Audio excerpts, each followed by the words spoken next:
blues better.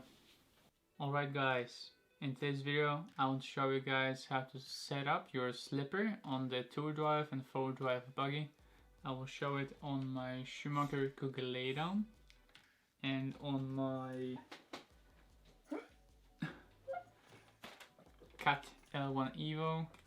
In the 2-drive we'll do it with a gear differential, which is quite easy I think, and then with the ball differential, which is quite tough for many of you and also was for me in the beginning, so I will definitely show you guys all the details. We'll need a 5.5 nut driver and a 2mm screwdriver, and of course your radio for both of these cars. So let's go straight into it.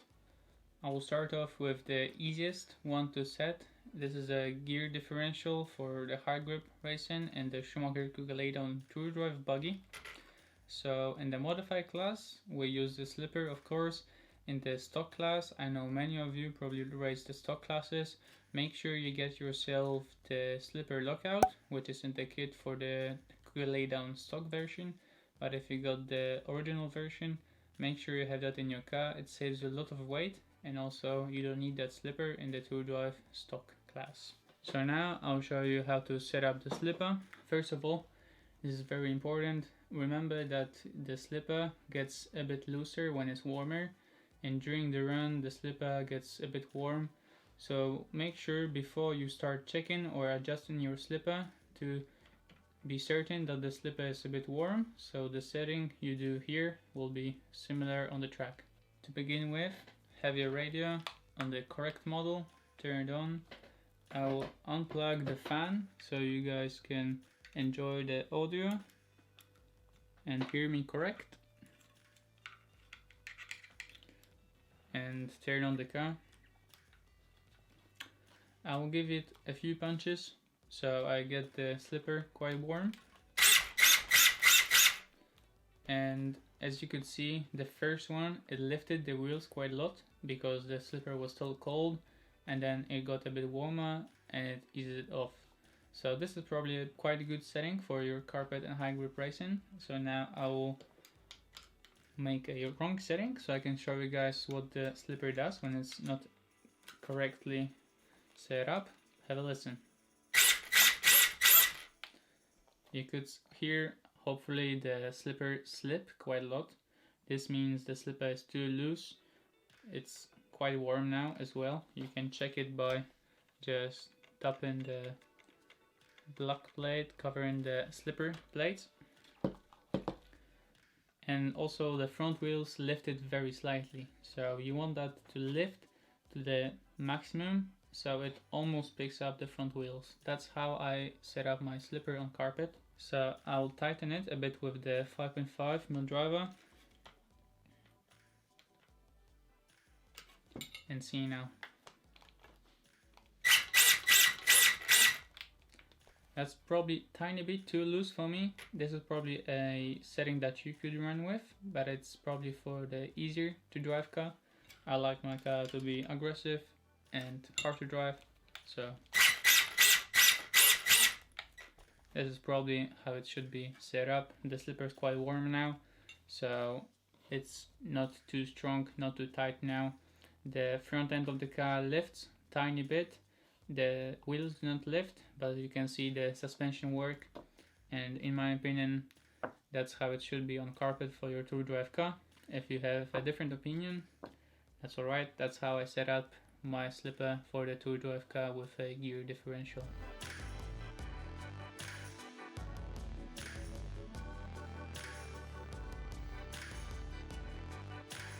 Now I want to show you guys how to check your slipper and tune it with the bolt differential. It is quite tough, so I will share you guys with all the details so you guys can do it very easily next time you go to the track or when you prepare for loose, wet astroturf, clay or dirt racing when you use a bolt diff in your 2-drive buggy. So let me change it really quickly and I'll be back with you guys in a second.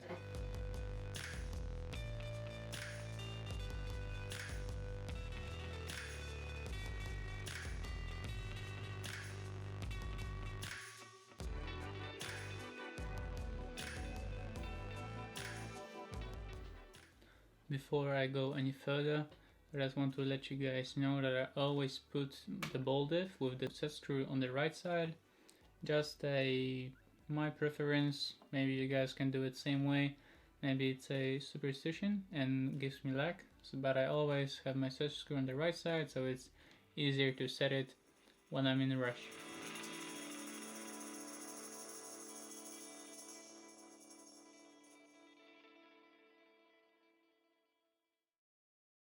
So the diff is changed. I have my ball diff in the car right now. I will not put the wing on yet, as it will be easier to set the screw for the ball diff. And now I'll show you how to set it up. First of all, we'll try a first try with the slipper and the ball diff already in, just to see what it does. Hopefully it'll be not too bad. So let's have a listen. As you guys could hear, the ball diff is way too loose. Hopefully you could hear the sound. So what I will do right now is make it tighter so it matches a little bit the slipper. So we want to take off the wheel on the side where the set screw is. For me it's the right side, as I have mentioned before. I would suggest unscrew the ball stud, not pop it off, as it might damage the ball cup. And now use your 2mm screwdriver to tighten that set screw.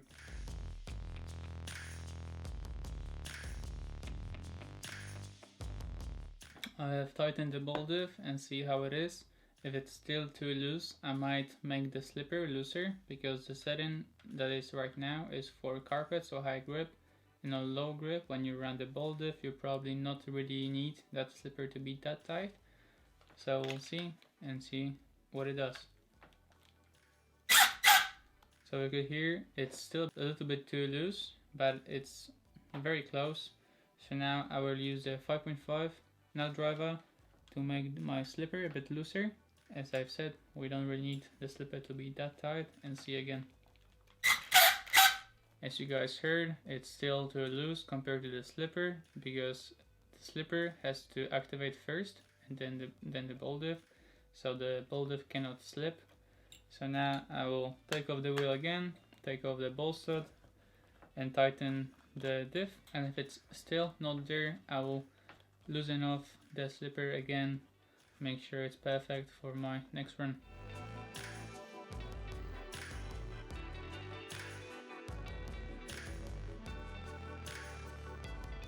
Right, so now I have tightened the ball diff and loosened off the slipper a little bit. Hopefully it will be alright now, so let's have a listen again. So it's just on the limit, I think. As I've said, on low grip surfaces you don't need the slipper to be that tight, so I think this setting is alright, and it's very crucial for you and the lifespan of your ball diff, so it doesn't slip first before the slipper. So remember, always make sure this is perfect, because if your ball diff will activate first before the slipper, you can hear the really noise, which is very annoying. It's also very annoying for the ball diff and might break very early. So remember about this. This is very important for your racing in the looser conditions when you're using your ball diff.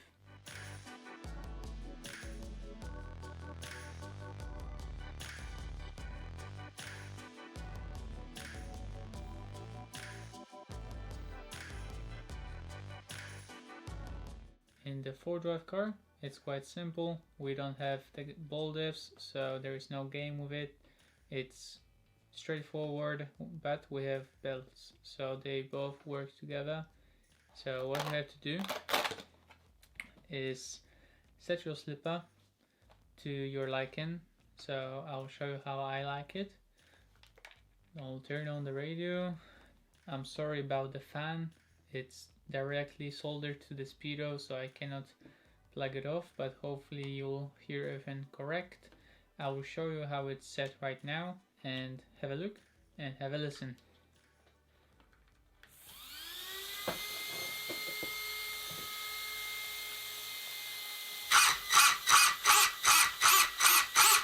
As you could see, the first punch I did, it lifted the wheels I think tiny bit. I'm sure you will see on this camera, but I couldn't see from right here. But then while it got a bit warmer, I can feel it right now, it eased off. The front just lifted, the suspension worked a little bit, and that's basically where it should be on high grip and also any surface. In 4-drive class, I always run my slippers similar. I never really have a setting for low grip or high grip, you know, I always usually have the same. So now I will change it a bit. So I will show you guys how it shouldn't be set, and then we'll go back hopefully to the right setting. It shouldn't sound well now, so we'll see how it sounds, and hopefully you guys will be able to tell the difference. I have to turn it on first. I'm sorry about the fan.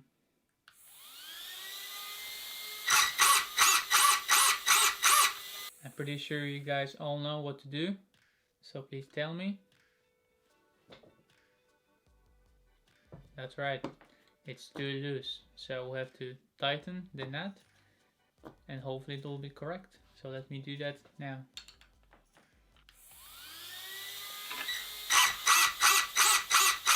So my Cat L1 Evo is just on the edge of lifting the front wheels. So the suspension works in the front, it lifts it, but doesn't lift up the wheels, especially when the slipper is quite warm, and that's how it will be during your run.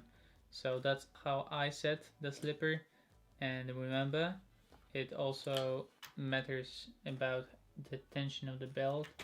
So what I do is I set my slipper on my bench, go to the track, go for a run, and then have a listen if the belts skip or click when you're braking or landing or something like that.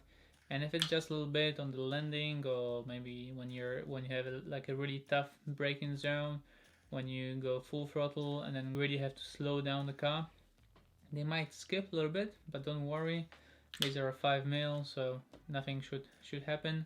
But if your slipper is set correct to your liking, then tighten the belts if there is skip quite a lot, because the slipper works together with the belt. So if the belt skip a little bit, tighten it, and it should be fine.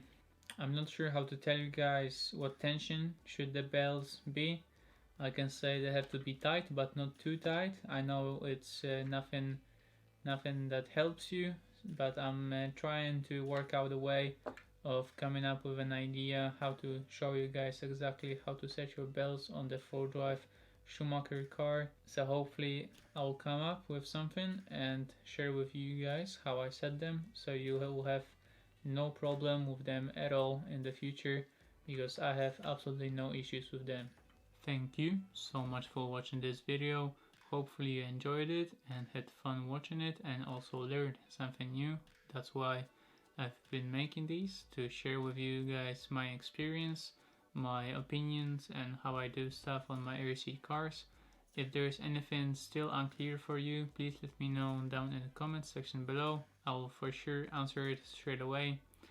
It wouldn't be a YouTube video if I didn't ask you for a like and subscribe to my channel and make sure the bell is on. I know it sounds a bit funny, but it really helps me and helps me give you guys the best content possible. Stay safe, stay positive, and see you at the track very soon. And for now, I'll see you in the next one. Bye bye. And